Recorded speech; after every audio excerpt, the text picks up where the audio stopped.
Pints with Jack, Season 3, Episode 41. The Tolkien Movie.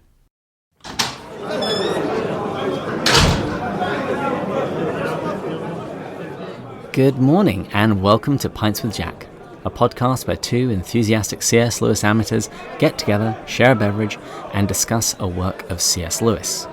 This season we read Till We Have Faces, but today we are beginning Tolkien Month. My name is David, and today I'm discussing the 2019 movie Tolkien with my most delightful co-host. It's obviously not Matt, it's my fiancée Marie. Hello! Thank you for having me. Well, thank you for providing the beverages for today. You're welcome. So listeners, we are drinking Monkey Shoulder today, which is what Marie bought me for my birthday a few months ago, and we decided that we weren't going to open it until we were going to record this episode. As I'm sure you can imagine, we've been kind of busy, because we'll be getting married at the time of releasing, when we're going to publish this episode, we'll be getting married this month. So we've been kind of busy. Do you want me to say anything? Yeah, sure. Okay. Oh my gosh, I'm happy to be here today. I really enjoyed the movie, and the smell of this monkey shoulder is really, honestly, getting me in the mood to talk about it, so... Well, let's kick things off first with the quote of the week, and it comes from The Lord of the Rings. It's a dangerous business, Frodo, going out of your door. You step onto the road, and if you don't keep your feet, there's no knowing where you might be swept off to. I thought that was appropriate, given that over the course of our relationship, I have swept you off your feet. Yes, literally almost every day. Because David used to do judo when he was in high school, and so sometimes he'll just randomly grab me and flip me off the ground. It's not really romantic. It's more of a... Not with that attitude. Yeah. It's more of a, just a funny thing. But it gets us laughing every time. If I'm in a bad mood, sometimes he'll just, flip me and see if I feel better. Swept off your feet, knocked off your feet. There's a very small difference. Yes. Now, it's normally at this point in the show where I would toast one of our Patreon supporters, since this is one of the benefits that we give to those in the upper tiers. But I'd like to toast all of the listeners today. And with my fiancée, I am drinking some delightful scotch that she brought me. And we are sitting in our closet. We're surrounded by my dresses and jackets and some of David's things as well. As you can imagine, there's a solid, few centimeters that is allotted for my clothes. We split it evenly, half and half. I will say this. We'll see how long that lasts. Oh, goodness. But Marie moved into what will become our marital home. She moved in a couple of weeks ago. And so I've started moving my stuff in, but it's kind of great because I get to sleep at my apartment at home, which has now become a complete bachelor pad. And then I come here, and this is where all of my other junk is kept. Yeah. Well, and I guess we should say our closet is massive. It's like a small room rather than a closet. So we're very comfortably sitting in here in two chairs and with a computer between us. So... yeah, it's a big walk-in closet, which was one of the perks about renting this condo.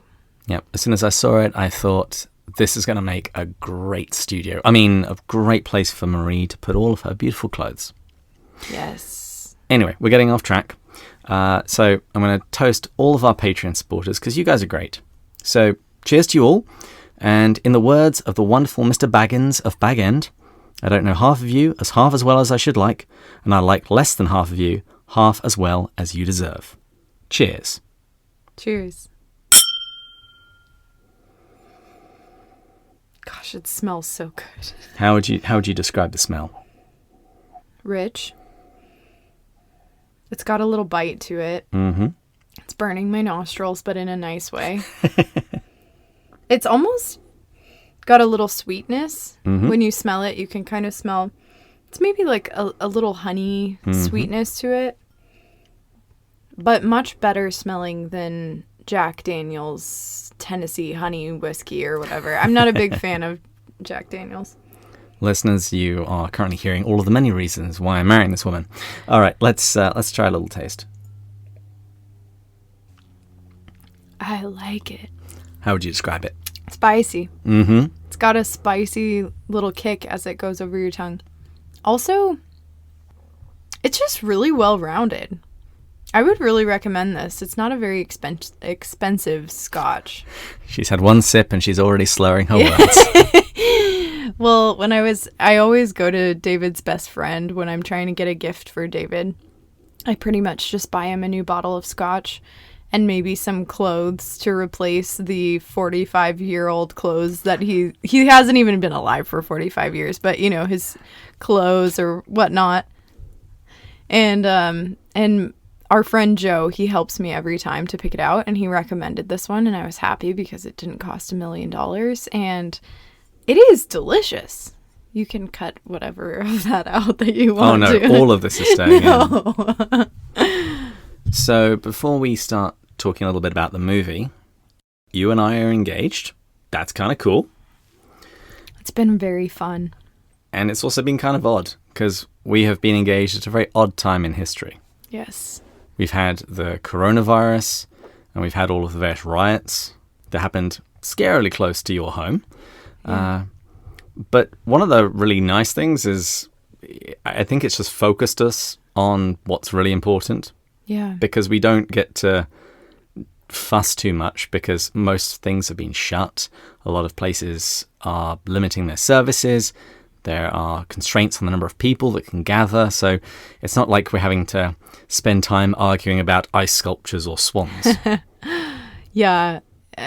It's been actually a huge blessing because a week after we were engaged, everything sort of turned upside down. Our world turned upside down. And 2 weeks after we got engaged, they shut everything down. And we were only planning on having a 5.5-month engagement anyway. And so for 4 months of that, we've gotten to just be together and pray and just focus on spending time together and also getting this home that I'm living in now ready. I don't think that's the experience that a lot of people have when they're engaged. I think they're planning a wedding for 9 or 10 months and it could be stressful the entire time. But David and I are both very simple, so we knew we wanted it simple from the beginning, and then when things shut down, we were forced to make it simple. And Even simpler. It's a beautiful thing. I mean, the importance of what we're doing is that we're going to have a marriage that glorifies God, hopefully, God willing, and not that we get to have the biggest and best party, even though we will celebrate that day. David's promised me a burrito at the end of the night. That's not a metaphor. A real burrito, a California burrito. So I would say we're both excited and happy.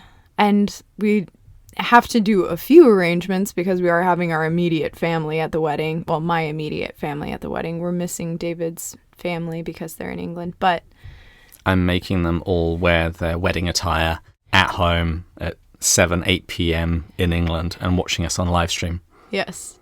So we've been kind of arranging the things that we need to for that day. And so we've had a little bit of, well, I've had a little bit of stress, but I think relatively to have 4 out of your 5-month engagement very peaceful and beautiful is a huge gift.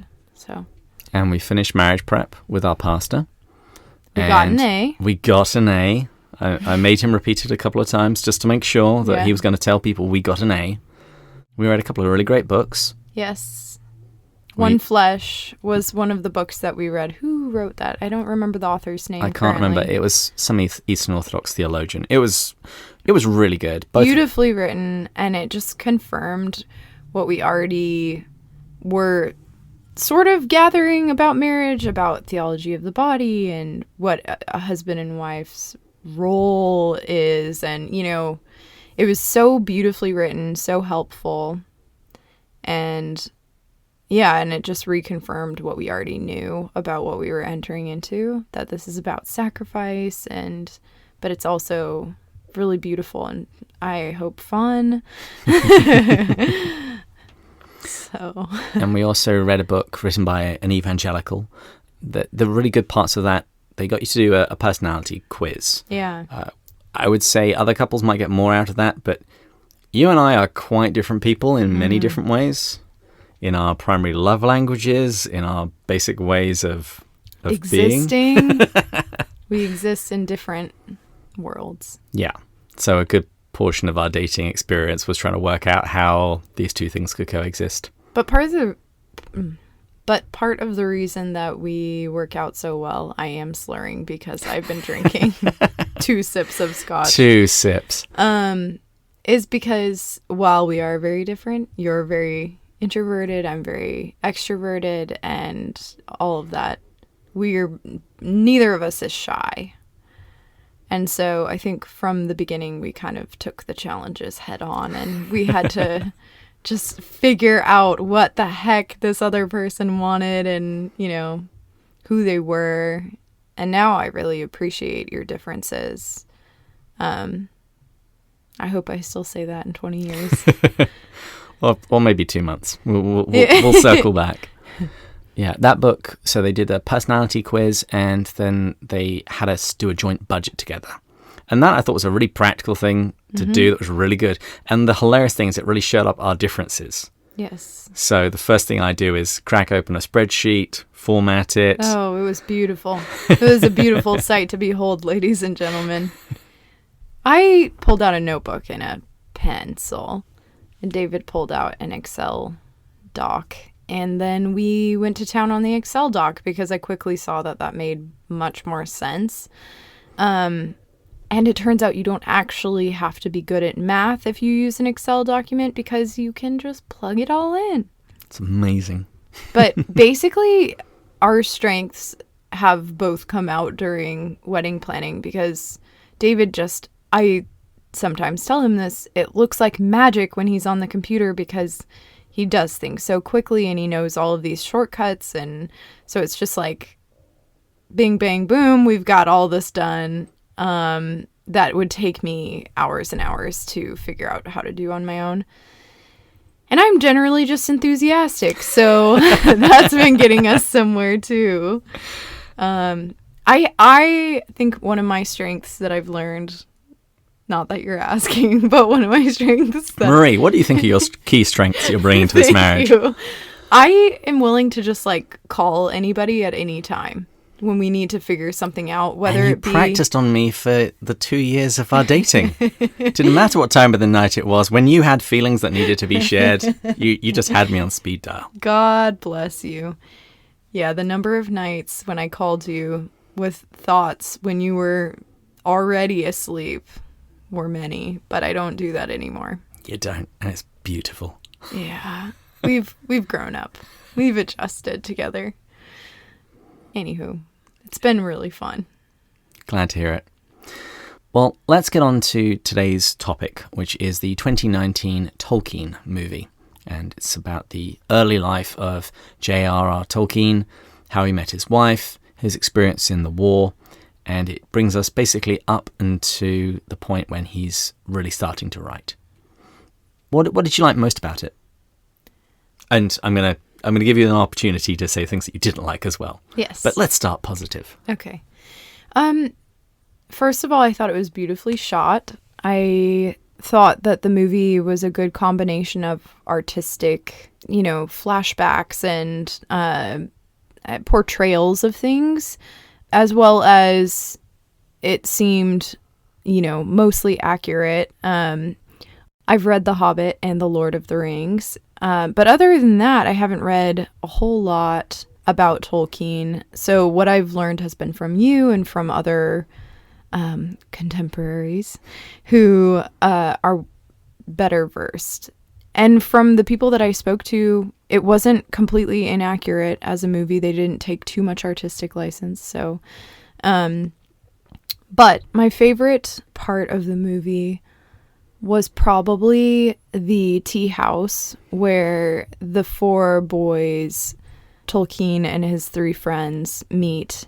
Helheima, where they meet to discuss ideas and literature and art and poetry and women and drinks and their lives and their dreams that they have. And I just thought it was so moving. And after seeing those scenes with those friends, even as young as they were when they started, I wanted friendships like that. I wanted friendships where we just were aching to talk about music and poetry and the words that we were putting down on the page. And luckily I do have friends who love to talk about books, and I have a fiancé who loves to talk about books. But that I thought was so well done.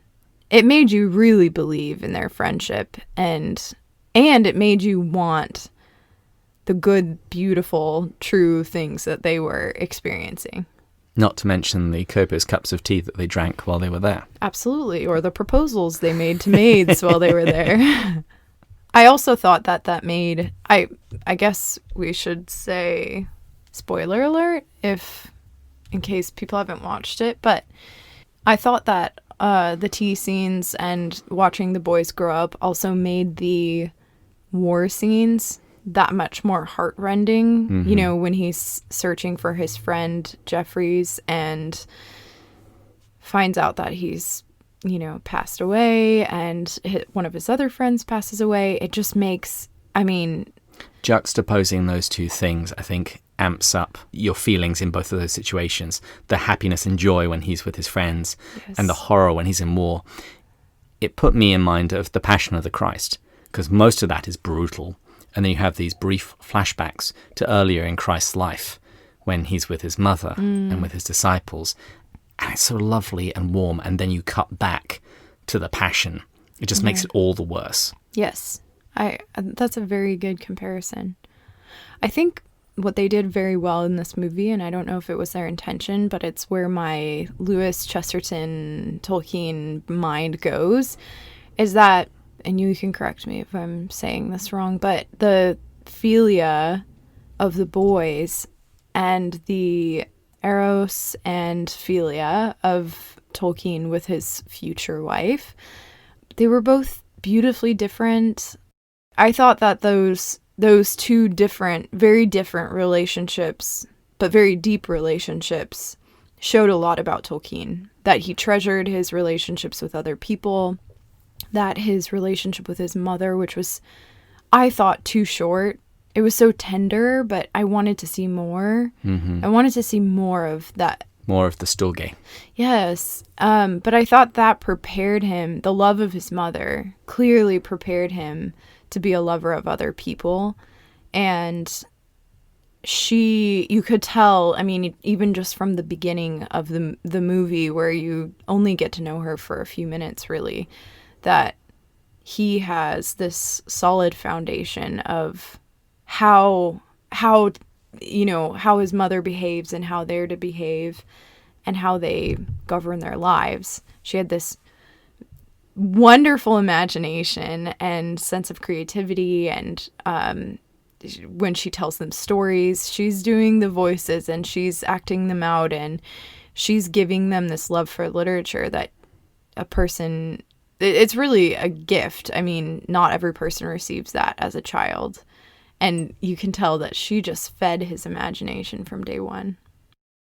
Yeah, I'm behind you in all of that. The cinematography of the entire movie was gorgeous. One thing that you didn't mention was the music, which I thought was wonderful. Very, very appropriate. But yeah, the central ideas that I thought the movie communicated very strongly. His love of words, his love of his friends, his love of Edith, as you mentioned. And they brought all of those together in very clever ways when Tolkien was with his friends and when he was with Edith. So, for example, in the scene where he and Edith go to tea, you get to see two of Tolkien's great loves. His love for Edith, because he's taking her there on a date, and his love of words when they spend their time talking about Celador, the most beautiful word in the world. Which, if you're an American, doesn't sound beautiful. Cellar door. Door. But Celador does sound much more beautiful. And what I particularly loved about that scene was it communicated a very special kind of intimacy that goes far beyond what you would normally get in a romance movie. Mm-hmm. You know, when a couple embrace or anything that goes beyond that. This was something where they were sharing a very deep part of each other. He was sharing something that he deeply cared about, and she was interested and she had thoughts about it. And you can tell he's a little put off his guard. Yes. But at the same time, here is somebody with whom he can connect over some of the things that he loves most deeply. It takes an incredible amount of vulnerability to share something that you've written or share your very intimate thoughts about something with another person. It's not something that can be automatically given over. And so, yeah, I agree. I think they showed that really well, that when their relationship with each other had grown enough, he was divulging, his stories and his ideas and what he thought was beautiful. Very vulnerable. And she supported him in it. Disagreed a bit, but supported him. Typical woman. Now, the family and estate of Tolkien, they didn't approve of or authorize or participate in the making of this film. So, in that spirit, you've hinted at a couple of things already. What did you like least about this movie? What I liked least about the movie was that, I think we only saw a cursory glance of his life. I mean, seeing the first 25 years of anyone's life who lives past the age of 60 is really not a fair representation of their whole life. I wish we had seen more of his familial relationships. Mm-hmm. You don't really see any development with his mother beyond those first glimpses. You don't see any development with his brother. And also, some of the setup isn't very clearly communicated. You could be very easily left wondering where his dad is, but he's already dead at this point. He's died in South Africa. Right. And it's never really spelt out why this priest is hanging around, Father Morgan, and why he seems to be so involved. And that, for me, was my chief criticism of the movie. I said that it does very well at communicating his love of words, his love of friendship, his love for Edith. But you can't talk about J.R.R. Tolkien without talking about his faith. And it wasn't that I needed that to be beaten over the head. There have been a lot of terrible Christian movies that have come out over the last decade. I just wanted to see a little bit more of that present, even if it was just in a montage, if it was just seeing him pick up a rosary along with his keys as he's walking out of the door, or a crucifix in the corner. I also thought that the priest, what did you say his name was? Father Morgan. I thought he was sort of painted in a negative light. And part of it is that Tolkien is a teenager and he's being difficult and he's not studying and he's sort of living in La La Land. And so Father Morgan is coming down on him a little bit more harshly than maybe he would have otherwise. I think they could have actually swung far more in that direction than they did. And that's actually what I was afraid that they were going to do. So I actually think they were somewhat restrained, but still at the same time, we didn't really get to know Father Morgan. Well, he was just the priest. That's the thing. If we had gotten to see a lot of the good parts of his relationship with him, which I think there were many good, I think Tolkien had a lot of positive experiences with in his faith life, then I think seeing the negative side of things would have just come across as, he's chastising a teenager, which is totally typical. But I remember the first time you and I watched it, I was so heartbroken for him because he had to choose between two of his loves. And then you said to me, Marie, he's 17. He doesn't know, what he loves. But right here, you see the difference between the two of us. I'm all up in my head. No, this is a sensible thing to do. You're in your heart going, but he loves her. Well, and I think he does the right thing in the end, but anyway, back to the film. There was actually one other love that I thought I'd have liked to have seen a little bit more of. Tolkien's love for myth. Yes. And legend. You get a little bit of it with his mother, and I expect a little bit more of that to come back. Especially in the friendship with the boys. You do get glimpses of things, kind of, but not as much about myth. And there are plain opportunities for him to, they say, Tolkien, do you have anything to share when they're sharing their poetry or their paintings? And he, says he hasn't been writing, which maybe at that time it was true, but it would have been good for maybe to have him read an excerpt of his work that we know was from that time, or to be reading some of the northern myths he loves so much. Yeah. Well, Hailheima does come from one of the myths that he liked, right? Yeah, I think about the underworld or something like that. So there is a taste of it, but it's very small. It was there. I would have just liked it turned up just a little bit. When you consider that this is the guy who really put fantasy very squarely on the map for a lot of people when it was just disregarded by everyone else. And wrote the best novel of the 20th century. I think that's my biggest complaint about the whole movie, is that I wish there was more development. But I'm not unhappy with it. I enjoyed watching it. And I'd say that this movie actually tried quite a few bold things. The cutting back and forth between his time in the trenches and his childhood. I found it a little bit difficult to follow initially, but coming back for subsequent watches, I would say that becomes much more... That's much easier. One thing that I didn't know if I liked about that, though, was when he is on the battlefield and he's getting more and more delirious as he's getting more sick and tired, looking for his friend. They have sort of Mordor-esque shadows and fire and whatnot in the battlefield around him. Balrogs and... Yeah, and part of me thought, there is no foundation for this. If you hadn't read The Lord of the Rings and you were just watching this movie, you would think, oh, he's having a nightmare, or a daymare, I guess, if you want to call it that. But they could have built that up when he was with his friends to have him share a little bit about, this wild story that he's beginning to imagine about. And then tying it together a little bit more towards the end when he's telling somebody about the stories that he's writing. Yes. I think that would have tied it together better. My final complaint, and I do want to emphasize, I did really enjoy this movie, but I'm just got that personality type. If you ask me, how could this have been better? I've usually got a list of my top 10 things. One of the things that I would have liked them to have done was to bring the story up until the point when the Inklings begin, so that you actually see the movie bookended. That is totally the Lewis in you talking, though. No. No, I have. I'm going to stand firm on this. Well, allow me. You want a movie about the Inklings, so you wanted it to go up to the Inklings. No, allow me to explain. I mean, okay. Yes, it would be amazing that we could toss out the I'm Marvel just drink Cinematic. The rest of my scotch. Sorry, go ahead. Don't get me wrong. It would be great if we could. Inspired by the Marvel Cinematic Universe, have the British Cinematic Universe with a movie about Lewis, a movie about Tolkien, crossover, and then you can have like an Avengers Assemble movie where they bring all the Inklings together. You can have a Netflix season with Joy Davidman's life. That would be cool.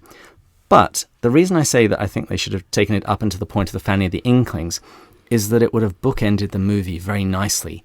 Because in the first half of the movie, you see how important friendship was to Tolkien, and how he gathered these young boys around him, and about how this group friendship nourished him, and how after the war, after he'd been through all of those horrors, the same thing begins to happen again, as he has like-minded folk gather around him, producing all the same sort of fruit that the TCBS did in terms of creativity and writing. Okay, I completely accept. Now, sorry I sassed you before. It's okay. Let's talk about some of the characters and the actors that were behind them. What did you think of Nicholas Hoult? He was the guy that played Tolkien. I liked him, and he reminded me of my brother Sam a lot, and so I really liked him because I love Sam. I thought he was... Actually, I really enjoyed him as a little boy in the movie, too. I don't know who played him as a little boy, but I thought he was a good combination of quiet and studious, but still a sense of fun and a sense of humor. He was handsome. Although I don't know how much he actually reminds me of Tolkien, the way that I've seen him as an old man, basically, in pictures, but... He was pretty dapper as a young man. You remember that moustache that I grew a while back? Spitting image. Really? Mm-hmm. Well, I do like you. I also liked the way that he mimicked Tolkien's very slight stutter when he was speaking. I did not notice that. You can tell that he's not entirely comfortable in his own skin as well, and that there's a lot more happening under the surface. Did you Wikipedia that? No. I just know Folks, things. I gotta ask him questions like this every once in a while. To quote, When he seems like he's pulling something out of his rear end. Sorry, is that inappropriate to say? I'm telling your grandmother. To quote the guy in Game of Thrones, whose name I don't know because I only saw one episode and was so traumatized by it, but I've seen this written on the internet. I drink and I know things. And that's one of the things that I know. And I'm definitely drinking. Cheers. Cheers. Well, what about Edith? That was Lily Collins. I really enjoy her as an actress. She's played in several movies in similar sorts of roles. I thought she did really well in this movie. I think her best scene is when she is taken to meet the TCBS, and then Tolkien gets superbly jealous because one of his friends seems like he's very interested in her, and so he tears her away from the group early, and she really expresses, I think, well, this desire that she has to discuss music and art the way that he does on a daily basis, but she doesn't get to because she's basically confined to the house day after day with the woman that she's a companion to. So I thought that was really well done because he was being immature and she was really enjoying the conversation and not even thinking about the romantic side of things, but he couldn't help it. He was a little jealous. And in that scene, I actually felt for Tolkien because you could see in his face that he wanted to explain why he was being a jerk, but he didn't feel like he could. Yes. There was one fun fact I learned about that actress. She was originally going to play, she auditioned for Toriel. You remember the elf that was in The Hobbit that wasn't in the book? Yes. She ends up having a love triangle with one of the dwarves. Oh, gosh. No, I don't remember that. Well, the movie... I didn't see all of those. You didn't miss anything. I only saw the first Hobbit movie. I think she was in that one. Yes, I think she was in that one, but just for a little bit at the end. But Collins didn't actually play that character? No, but it's kind of funny that she auditioned to play an elf in a book movie by Tolkien and then actually ends up playing his wife. Yes. And on some of the Tolkien podcasts that I've listened to, I've heard other really sweet stories that I'm actually quite surprised they didn't integrate into the movie. So I heard that the Tolkien boys were never fed that much food. And so what Edith would do is she would send them food and they would pass it between their windows on ropes. Oh, I didn't know that. And that could have been a very sweet scene. That reminds me of, David recently gave me a book about C.S. Lewis that I read, but that during the wartime when the children were staying at the kilns, the housekeeper was very stingy with food because wartime. Yeah, I think it was actually Mrs. Moore. Mrs. Moore wouldn't give them much food. Yes, and so C.S. Lewis would sneak them food after dinner through their window because there was a sort of ladder type thing that went up and connected up there, and so the girls didn't go hungry because he would sneak them something else, fish and chips from the pub or something that he could scrounge together. And you can learn more about that in my interview with David Beckman.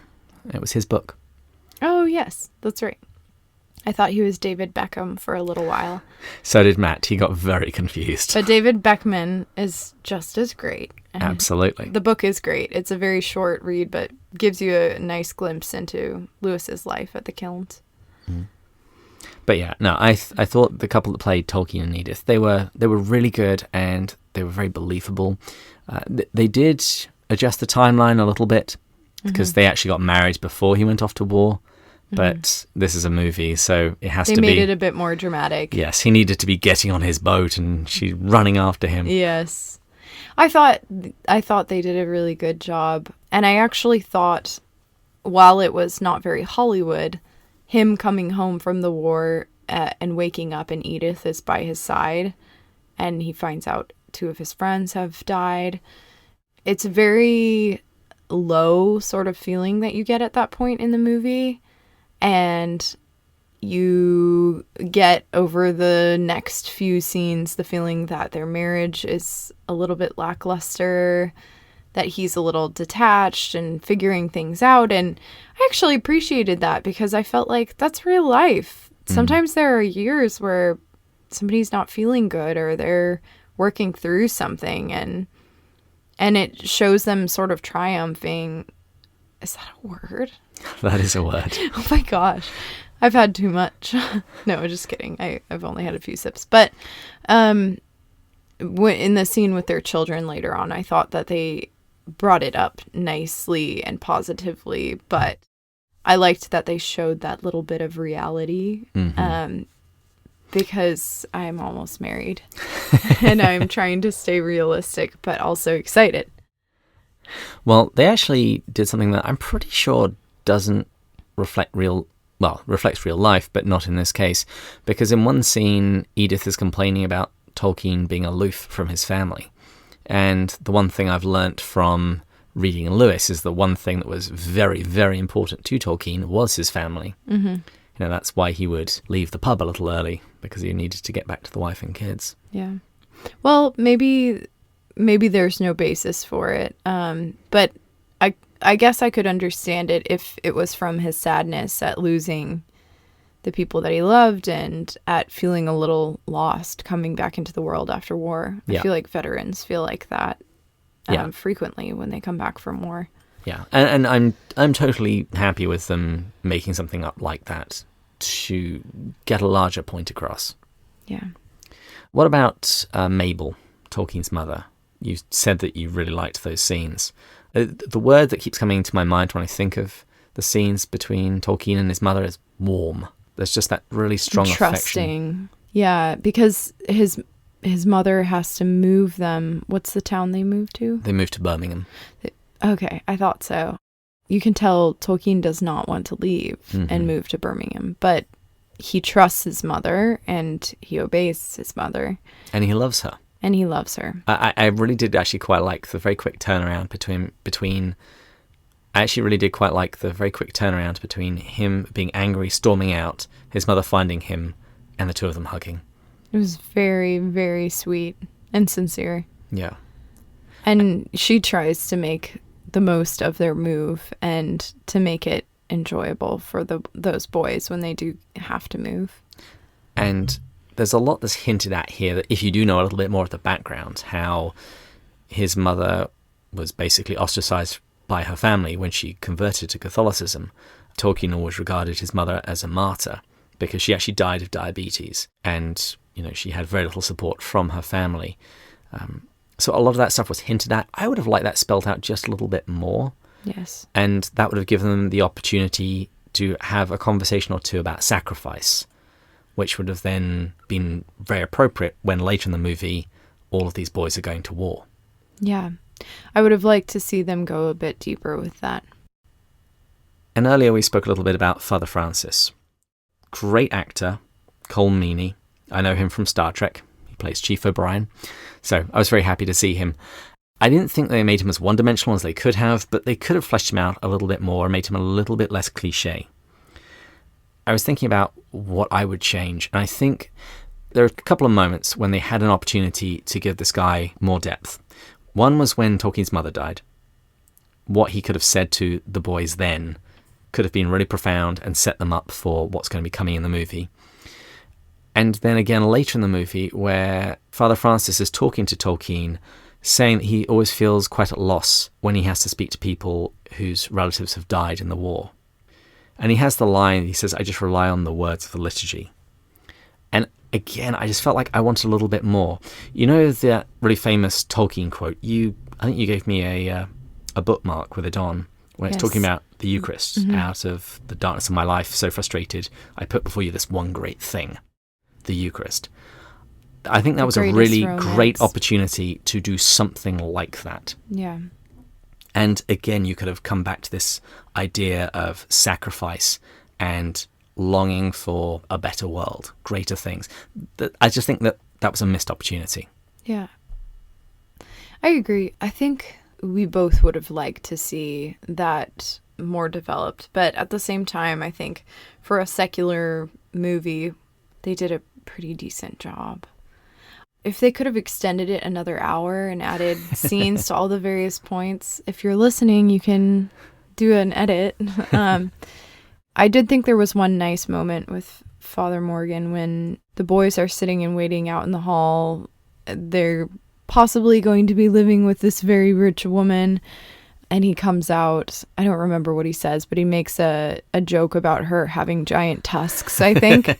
And the brother laughs, and I thought that was sweet, that he did have a lighthearted side, and he was trying to make the best situation for them. Sure. And one of Tolkien's other mentor figures was Professor Wright, played by Derek Jacobi. I love him. He's a fantastic actor. Anyone out there that's ever seen the Cadfael TV series or read the books, he plays Cadfael and is wonderful. He reminds me of a grandfather that I want to hug. And I loved the drunken scene in the quad. And although I'm pretty sure that didn't happen. I know, but I still like it. And Professor Wright then saying, "What language were you speaking?" There was a lot of humour with Professor Wright, but there was one particularly powerful scene, and that's when war had been declared on Germany. And you saw many people at the university celebrating, being excited, and you see Tolkien and Professor Wright being much more sober. Very subdued when they hear the news. Because they know what's coming, because they spend all of their time translating these poems about great wars. So they know that with glory also comes great suffering. And death. That's a light note to end on. Well, let's in that case, let's end by talking about the TCBS themselves, the Tea Club and Barovian Society. As you said right back at the beginning, seeing them all together made me want that kind of friendship. It actually made me a little homesick for my men's huddle. A group of guys, we get together once a month or so. We don't talk about great art, but we do talk about what's going on in our lives and our faith. And one of the things that did make me chuckle, there's a scene where, I can't remember who it was, but one of the kids he's complaining that Wagner takes so long. He says something along the lines of, it shouldn't take 6 hours to tell a story about a ring. Yes, I remember that. And, of course, how long is The Lord of the Rings? I think it's well over 6 hours. Yes, yes. That is funny. I didn't think about that. I also liked how, I think that same friend, when Edith came, he all of a sudden liked Wagner. Even though before he disliked Wagner, but he found out Edith liked Wagner. And he said, no, let her talk. Classic flirting techniques. Ever since Adam, man has always got rather interested in things that he notices the girls are interested in. It's like, you know what? I am actually really interested in hearing about this floral arrangement. It sounds really interesting. Tapestries are quite beautiful, and window coverings really interest me. And please, tell me more about your cat. Yeah. Luckily, we don't have a cat. No. So, what would you give the movie scores out of 10? B. Oh, sorry. Out of 10. Sorry, I was thinking. Anywho, it doesn't matter. I would give it a. You're not going to cut any of that out, are you? Absolutely not. It's all staying there. I would give it a 6.5 or a 7 out of 10, maybe. See, I'd actually give it more. I think I'd give it 7.5 or 8. Okay. I think I give it that review because I've seen it 3 times now, and I have no great desire to watch it again. Some movies I want to come back to about once a year for the rest of my life. Anne of Green Gables, Gladiator. There are just some classic movies in there. The Castle. The Castle, if you haven't seen The Castle. Good on you, Dal. Dal dug a hole. You gotta go watch it, and then you can figure out what we just quoted. I'll put a link to the trailer in the show notes. They have the most delightful accents. I mean, David's is the most delightful, but these are very humorous. For Australians, very humorous. Yes. But this isn't a movie that I feel like I want to return to. It actually, if anything, I would say it leaves me a little hungry. I want to read a biography now because I feel like there's not really anything more for me to glean from the movie. But I enjoyed it. I thoroughly enjoyed it. I watched it with you twice and with my family once, and it's just good family fun. About the Great War and mass killing. Oh, come on. It doesn't really focus on that. Does a bit. But that's okay. Oh my gosh. Like, whatevs, man. Whatevs. Well, I think I think we've come to a natural conclusion. We'd like to thank all of our Patreon supporters, particularly John, Kate, and Rowdy. And since my future wife is here with me in the closet, I thought I would end with a poem which Tolkien wrote for his wife, Edith. Lo, young are we, and yet have stood like planted hearts in the great sun of love so long, as two fair trees in woodland or in open dale stand utterly entwined and breathe the airs and suck the very light together, that we have become as one, deep-rooted in the soil of life and tangled in the sweet growth. Oh, shucks. Cute as can be. Gentlemen, if I have one piece of advice for you, it's learn a bit of poetry. It comes in handy. It totally got me from the beginning. I love you. I love you too. Ooh. Oh, stop. He just pretended to throw up, but he doesn't actually throw up when he says that. Everyone, please join us again next week when Tolkien Month will be continuing. We've got some really great interviews lined up, and we promise we'll keep going further up and further in. Cheers. Cheers.